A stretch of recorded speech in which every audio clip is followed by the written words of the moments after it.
to eastern and southern Kentucky. This is WYMT Mountain News Weekend Edition. Good morning, I'm Lacey Roberts, and today is Sunday, January 19th. Despite being neutral during the Civil War, Kentucky recognizes Confederate holidays, but according to a Herald Leader report, that could change. A bill filed by Republican Jerry Miller would remove 3 holidays from the state calendar, including Robert E. Lee Day and Confederate Memorial Day. A third, Franklin D. Roosevelt Day, has no connection to the Civil War. Miller says he could find no evidence of the state celebrating these holidays. His bill also aims to replace these holidays with new ones, including a new statehood day on June 1st. Meanwhile, in Tennessee, sister station WVLT reports that Governor Bill Lee is working to change a proclamation he signed last week to observe Nathan Bedford Forrest Day, a holiday celebrating a Confederate Tennessee general. Forrest is perhaps more infamous as the founder of the Ku Klux Klan. The signing of the proclamation has caused some controversy. Lee says he hopes to discuss changing the law at Tennessee's next legislative session on January 21st. Now let's check in with meteorologist Brooke Marshall for a look at our forecast this morning. I know this week isn't going to be good, but the weekend is going to give us some things to look forward to. Yeah, we're seeing some good conditions starting out. Right now, we can already see those great conditions if you look out into downtown Whitesburg. Absolutely gorgeous over there. We're seeing great conditions. Just a few cumulus clouds in the sky, and even those are going to start to clear on out of here as we go throughout the morning hours. Now, these great conditions probably only really good if you're looking at them from maybe inside out a window or looking at them at a camera, because if you step outside, conditions are a little bit on the chillier side. You can see temperatures getting very cold. We saw those high temperatures a little bit earlier today, and temperatures are just going to kind of continue to drop as we go throughout the day today, and they're going to stay cold throughout the next couple of days. So you may need to crank up that heat going into the beginning of the week, but then may be able to switch it back as we go to the end of the week, because temperatures do start to warm up heading into the end. But I'll let you know more about these crazy temperatures and the ride we're going to have coming up later in the news. Lacey? Thank you, Brooke.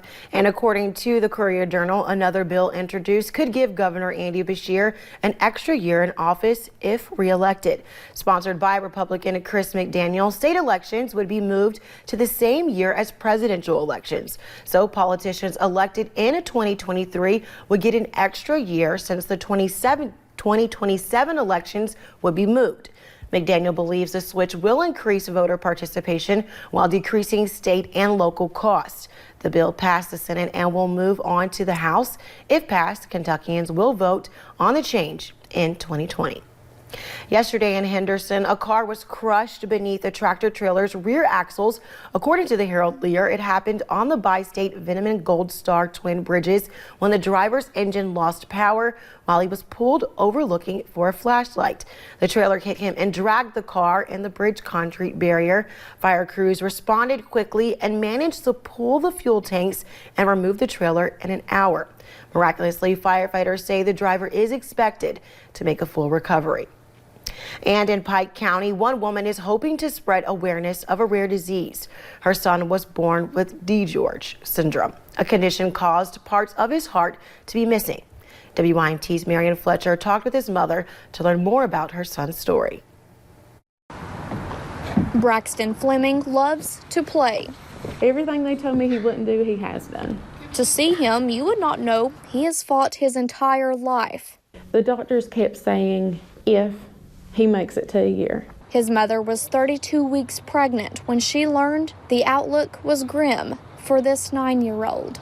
At that point, they told me he was just basically already gone, and we were doing a C-section to get him out. But something changed. Well, he ended up taking a breath after the C-section. And after 3 days on life support, he was diagnosed with DiGeorge syndrome. Basically, he's missing some chromosomes that he needed. He has holes in his heart. This causes multiple developmental issues. DiGeorge is not very common. There are less than 200,000 cases per year. Awareness needs to be built. There needs to be a cure for this too. While it can be a scary diagnosis, all of his milestones were late, but they happened. So that's all that matters. Despite the odds stacked against him. And I tell everybody that he is missing pieces of his heart. Braxton never allows it to stop him. But he has the biggest heart you'll ever meet. Spreading awareness. In Pike County, Marianne Fletcher, WYMT Mountain News. Braxton Fleming attends Feds Creek Elementary. His mother says she is thankful to have a strong support system from the community. And a Kentucky man is now sentenced to 120 days in jail for punching a protester outside a Trump rally in Cincinnati back in August. A jury earlier this month found 30-year-old Dallas Frazier of Georgetown guilty of misdemeanor assault for striking a 61-year-old man. Frazier was accused of jumping out of his vehicle near a group of protesters and repeatedly punching the man, who suffered a torn artery in his eye that required surgery. Frazier must pay him $900 for his medical expenses. Authorities in Richmond are taking extra precautions ahead of Monday's contentious gun rally outside the state capitol. The rally comes as the state's Democratic majority looks to introduce some measures of gun control. Screening devices and even bomb-sniffing dogs are being used by police as people from across the state and even the country gather for Monday's Second Amendment rally. A vigil for victims of gun violence to be held by the Virginia Center for Public Safety has already been canceled due to some safety concerns. One Southwest Virginia county is offering a send-off for people making their way to Richmond to demonstrate for gun rights.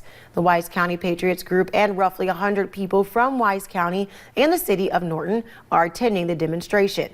They are meeting at the old Magic Mark parking lot in Norton before they leave. The send-off for them is set for 11 p.m. tonight and is open to the public. Speakers for the event includes Wise County and the city of Norton Commonwealth Attorney Chuck Slemp. And have you ever had a difficult time finding a hobby? Well, here in Hazard, beekeeping is all the buzz. The Eastern Kentucky Beekeeping School held a seminar yesterday at Perry County Central High School. Some attendees drove more than an hour and a half to be there. But why? The education here in the mountains is unbelievable. I think a lot more money goes into it than people realize. It's kind of like coffee for bees in a sense. I have to have my cup of coffee in the morning. I can smell it, they can smell this, it makes them feed and build a lot faster. But most importantly, bee officials say to start small and not to overwhelm yourself. Coming up on Mountain News this morning, President Trump has selected his legal team and new details are out about why they were chosen. We'll have those details later on. And if you are not a lover of the cold, well, it is okay. I will tell you more about when we should warm up next.